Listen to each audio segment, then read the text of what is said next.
മദീനയിലേക്ക് പോകാൻ ഒരുങ്ങി നിൽക്കുന്നവന്റെ ആത്മാവ് സ്നേഹത്തിന്റെ മധുപാനം ചെയ്യേണ്ടതാണ്. അല്ലാഹുവേ, ഞങ്ങളെ പരിശുദ്ധ മക്കയിലും മദീനയിലും എത്തിച്ചു നൽകണമേ അല്ലാഹ്. ഇവിടത്തെ ഒരു ദുആ കൊണ്ട് കഅബ ശരീഫിന്റെ വലയം വെക്കാനും പുണ്യമദീനയിൽ പുണ്യപാദങ്ങളിൽ ചെന്ന് നിൽക്കാനും ആഗ്രഹിക്കാത്ത ആണുങ്ങളുണ്ടോ, പെണ്ണുങ്ങളുണ്ടോ, ഉമ്മ പെങ്ങന്മാരുണ്ടോ, ഇക്കാക്ക കാരണവന്മാരുണ്ടോ? അതുകൊണ്ട് കൽബിനെ ഒരു ദുആയുടെ ഒരു നിയ്യത്തിൽ നിർത്തുക സഹോദരന്മാരെ.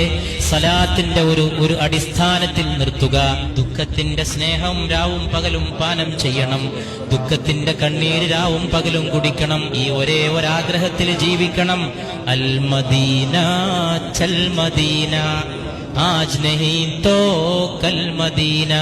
ഇന്നല്ലെങ്കിൽ നാളെ പുണ്യമദീനയിൽ എത്തിച്ചേരേണ്ടതാണ്. സല്ലല്ലാഹു അലാ മുഹമ്മദ്.